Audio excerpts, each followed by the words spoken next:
Hello student, welcome to our YouTube channel commerce proficiency.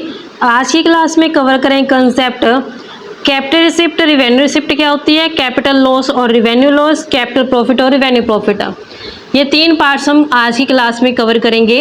इसे last class में हमने cover किया था कि कैपिटल एक्सपेंडिचर और रिवेन्यू एक्सपेंडिचर्स क्या होते हैं, इनका डिफरेंस क्या होता है, विद एग्जाम्पल हमने कवर किया लास्ट क्लास के अंदर।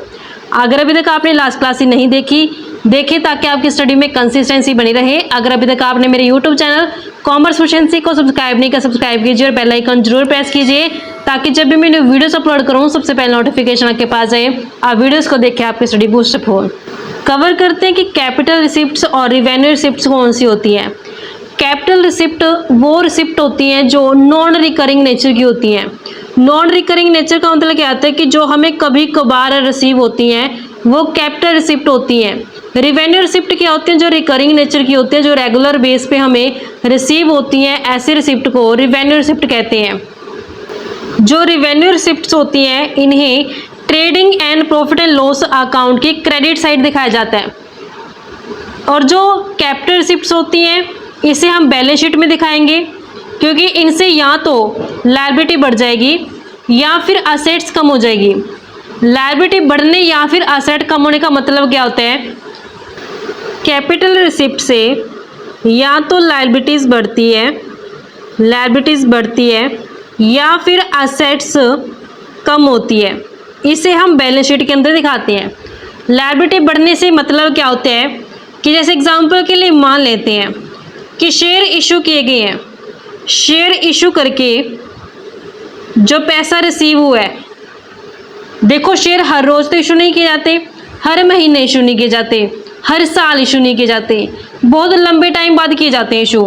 तो ये कैपिटल नेचर के हैं। शेयर इशू करके अमाउंट रिसीव हो रहा है तो ये क्या है, कैपिटल रिसिप्ट है। अब शेयर इशू जो किए जाते हैं इसे हम बैलेंस शीट के अंदर दिखाते होते हैं लायबिलिटी साइड पे, किसमें, कैपिटल के अंदर। तो जब शेयर इशू किए गए हैं उससे क्या हुआ, अब यहाँ पे लायबिलिटी साइड इंक्रीज हो गई है। अनदर एग्जांपल लेते हैं कि लोन लिया गया है। लोन लिया गया, क्या हम हर रोज़ लोन लेते हैं, हर महीने लोन लेते हैं, हर साल लोन लेते हैं? नहीं, लंबे टाइम के बाद लोन लिया जाता है। तो जब लंबे टाइम के बाद लिया गया तो ये कैपिटल नेचर का होगा। लोन लिया गया तो ये रिसिप्ट है, तो कैपिटल रिसिप्ट होगा लोन। अब जब लोन लिया गया तो इससे लायबिलिटी भी क्या हो चुकी है, बढ़ चुकी है। इसी कारण से कहते हैं कि जो कैपिटल रिसिप्ट होता है उससे लायबिलिटी या तो इंक्रीज होगी या असेट कम होगी। अब शेयर इशू करने से, लोन लेने से लायबिलिटी साइड इंक्रीज होगी। अब असेट्स कम होने को हम कैसे बोल दें कि ये कैपिटल रिसिप्ट है। जैसे एग्जांपल के लिए असेट्स में फिक्स्ड असेट्स ले लेते हैं कि फिक्स्ड असेट्स को सेल कर दिया। क्या हम हर रोज़ फिक्स्ड असेट सेल करेंगे, हर महीने करेंगे, हर साल करेंगे? आंसर आते नहीं, कभी कभार फिक्स्ड असेट्स को सेल करेंगे। तो जो फिक्स्ड असेट्स को सेल करने से रिसिप्ट हुआ है तो एक कैपिटल रिसिप्ट है। तो जब फिक्स्ड असेट्स को सेल कर दिया तो जिससे असेट्स क्या होगी, अब हमारी कम होगी, क्योंकि हमारे पास से असेट्स जा चुकी है। तो इसीलिए कहते हैं कि जो कैपिटल रिसिप्ट होती है उससे या तो लायबिलिटी इंक्रीज हो जाती है या फिर असेट्स कम हो जाती है। और हम कैपिटल रिसिप्ट को बैलेंस शीट दिखाते हैं, बैलेंस शीट साइड दिखाएंगे। जैसे कि यहाँ पे एग्जांपल देंगे कैपिटल रिसिप्ट के, अमाउंट रिसीव हुआ है फिक्स्ड असेट्स को सेल करके या फिर इन्वेस्टमेंट को सेल करके। कैपिटल कंट्रीब्यूट की गया प्रोप्राइटर द्वारा या पार्टनर द्वारा। मनी रिसीव हुई है शेयर इशू करके या फिर डिबेंचर इशू करके कंपनी के केस में। अमाउंट रिसीव है लोन दे, लोन लिया है, अमाउंट रिसीव है, तो ये सब क्या है, कैपिटल रिसिप्ट के एग्जांपल है। अब आती है रिवेन्यू रिसिप्ट। रिवेन्यू रिसिप्ट वो रिसिप्ट होती है जो रिकरिंग नेचर के होते हैं, रेगुलर बेस पे रिसीव होती रहती हैं। जैसे गुड्स को सेल करके अमाउंट रिसीव हुआ है, गुड्स तो हम सेल करते रहते हैं तो ये रेगुलर नेचर की रिसिप्ट है, रिवेन्यू रिसिप्ट है। कमीशन या फिर फीस रिसीव हुई है कोई सर्विस दे करके। अगर हम प्रोफेशनल हैं, प्रोफेशन में क्या होता है कि सर्विस दी जाती है, सर्विस हम रेंडर करते हैं, उसके बाद हमें कमीशन या फिर फीस रिसीव होते हैं, तो ये भी रेगुलर बेस पे होता है, हम कमाते हैं जो पैसा। इन्वेस्टमेंट के ऊपर जो इंटरेस्ट रिसीव हुआ है या डिविडेंड रिसीव हुआ है, ये भी रेगुलर नेचर का होता है, रिकरिंग नेचर का होता है। रेवेन्यू रिसिप्ट होती हैं, इन सब को हम trading and profit and loss account के अंदर क्रेडिट साइड पे दिखाएंगे। एग्जाम्पल गिवन है, हमने इसमें से बताना है कौन सी कैपिटल रिसिप्ट है और कौन सी रिवेन्यू रिसिप्ट है। फर्स्ट आते हैं कि रिसीव हुए 5 lakh from issue of share and the expense of issue amounting 10,000। अब 5 लाख रुपए रिसीव हुए हैं शेयर इशू करने से। शेयर इशू किए गए हैं तो ये कैपिटल नेचर के होते हैं, क्योंकि लंबे टाइम के बाद शेयर इशू किया गया है तो कैपिटल नेचर क्या है। तो शेयर इशू करके अमाउंट रिसीव होते, कौन सा रिसीव होगा, कैपिटल रिसिप्ट होगा।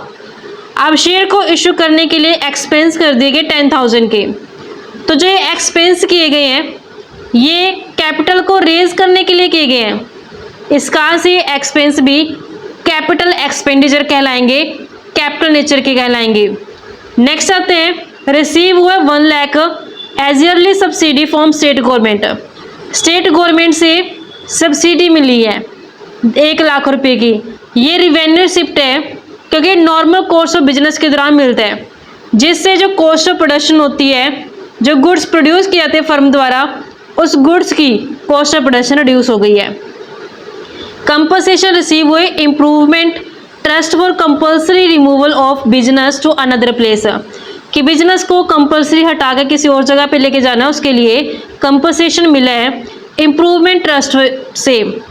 तो जो ये कंपनसेशन मिला है ये रिवेन्यू रिसिप्ट है, क्योंकि इससे जो कॉस्ट होगी रिमूविंग करने की बिजनेस को वो रिड्यूस हो जाएगी। इन्वेस्टमेंट विच वर परचेज 2016, कि ऐसी इन्वेस्टमेंट थी जो 2016 में खरीदी गई थी 10 लाख में, उसको सेल कर दे 2021 में 12 लाख में। अब इन्वेस्टमेंट हम हर रोज़ नहीं सेल करते, कभी कभार सेल करते हैं, तो जो इन्वेस्टमेंट को सेल करके पैसा है कैपिटल रिसिप्ट कहलाएगा। कितने में सेल कर दिया, 12 लाख में सेल कर दिया। 10 लाख की थी इन्वेस्टमेंट, 12 लाख में सेल कर दी, तो जो 12 लाख रिसीव हुए हैं ये कैपिटल रिसिप्ट कहलाएंगे। आज 10 लाख को 12 लाख में बेच दिए, कितने एक्स्ट्रा कमा लिया, 2 लाख, तो जो 2 लाख कमाया गया ये कैपिटल गेन कहलाएगा, ये कैपिटल नेचर का कैपिटल गेन है। नेक्स्ट आता है for the welfare of employee A recreating centres was constructed at a cost of 8 lakh. 8 lakh रुपए लगा करके एम्प्लॉयज़ के वेलफेयर के लिए रिक्रिएशन सेंटर जो खोला गया है, 5 लाख जो रिसीव हुए स्टेट गवर्नमेंट से एज अ ग्रांट उसकी कंस्ट्रक्शन के लिए। तो यहाँ पे जो टोटल 8 लाख खर्चा है ये कैपिटल नेचर का है, कैपिटल एक्सपेंडिचर कहलाएगा।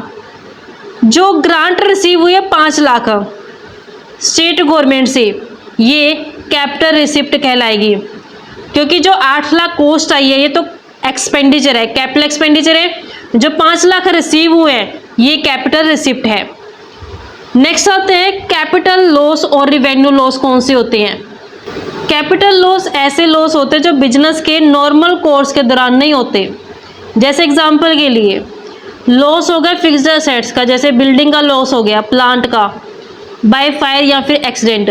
क्या हर रोज़ आग लगती है, क्या हर रोज़ एक्सीडेंट होते हैं, नहीं ना। तो जो ये लॉस हुआ ये किस नेचर का होगा, कैपिटल नेचर का लॉस होगा। Loss on sale of fixed asset, fixed assets को सेल किया उससे लॉस हो गया। हम हर रोज़ फिक्स्ड असेट को सेल नहीं करते, ना हर महीने करते ना हर साल करते, कभी कभार करेंगे, तो ये कैपिटल नेचर का है। तो लॉस हुए तो ये कैपिटल लॉस हो जाएगा। Theft committed by an employee और by the outsider after business hours, चोरी हो गई है, एम्प्लॉई ने चोरी कर लिया या फिर किसी आउटसाइडर ने चोरी कर लिया बिजनेस आवर के बाद। तो हर रोज़ कोई चोरी नहीं करने आता अपने, तो ये भी कौन सा लॉस कहलाएगा, कैपिटल लॉस कहलाएगा। शेयर और डिबेंचर को इशू करने से लॉस हो गया तो ये भी कैपिटल लॉस है। नेक्स्ट आता है रिवेन्यू लॉस कौन से होती हैं। रिवेन्यू लॉस ये वो लॉस होते हैं जो नॉर्मल कोर्स ऑफ बिजनेस के दौरान होते हैं, जैसे loss of stock by fire और थेफ्ट, कि फायर लगने से या फिर चोरी होने से स्टॉक का लॉस हो गया। मिस एप्रोप्रिएशन और embezzlement of cash by employee during usual business hour, अब एम्प्लॉय को पैसा दिया गया था बिजनेस ने विश्वास करके बिजनेस के कामों के लिए। अब मान लेते हैं कि वो बिजनेस का जो पैसा था वो एम्प्लॉय ने अपने लिए यूज़ कर लिया या फिर उसका कुछ गलत इस्तेमाल कर दिया, तो वो भी रिवेन्यू लॉस कहलाएगा। बैड डेट हो गई है तो ये भी रिवेन्यू नेचर के होते हैं, क्योंकि पैसा अक्सर डूबता रहता है बिजनेस के कामों के दौरान। नेक्स्ट आता है कि कैपिटल प्रॉफिट कौन से होते हैं, रिवेन्यू प्रॉफिट कौन से होते हैं। जो प्रॉफिट कमाया गया है फिक्स्ड असेट को सेल करके या फिर शेयर कैपिटल के कनेक्शन में कोई फ़ायदा हो गया तो ये कैपिटल प्रॉफिट कहलाएगा। जैसे एग्जांपल के लिए मशीनरी खरीदी थी 3 लाख की, उसको 4 लाख में सेल कर दिया। अब मशीनरी जो होती है वो कैपिटल नेचर की होती है। 3 लाख की मशीन को 4 लाख में बेच दिया तो जो 4 लाख में बेचा ये तो कैपिटल रिसिप्ट है, और जो 3 की 4 में बेचती 1 लाख जो फ़ायदा हो गया ये कैपिटल प्रॉफिट कहलाएगा। ऐसे जब शेयर्स को इशू कर दिया जाता है प्रीमियम पे तो जो प्रीमियम का अमाउंट होता है वो कैपिटल प्रॉफिट होता है। रिवेन्यू प्रॉफिट कौन सा होता है? ये बिजनेस के नॉर्मल कोर्स के दौरान कमाया जाता है। जैसे स्टॉक की कॉस्ट थी 1 लाख, उसको सेल कर दिया 1,25,000 में, तो जो 1,25,000 जा रही है तो रिवेन्यू रिसिप्ट कहलाएगी। 1 लाख वाले को 1,25,000 बेच दे, जो 25,000 कमाया एक्स्ट्रा वो रिवेन्यू प्रॉफिट कहलाएगा। तो इस तरीके से बच्चों हमारे पास एक कंसेप्ट बनता था। आई होप आपको क्लियर हो गया है। नेक्स्ट क्लास में हम नेक्स्ट चैप्टर बनते हैं ट्रायल बैलेंस का, इसे नेक्स्ट क्लास से स्टार्ट करेंगे। ऐसी रेगुलर क्लासेस के लिए आप मेरे यूट्यूब चैनल कॉमर्स एफिशिएंसी को सब्सक्राइब, लाइक और शेयर करें। बेल आइकन जरूर प्रेस करें ताकि जब भी मैं न्यू वीडियोस अपलोड करूं सबसे पहले नोटिफिकेशन आपके पास जाए, आप वीडियोस को देखकर आपकी स्टडी बूस्ट अप हो।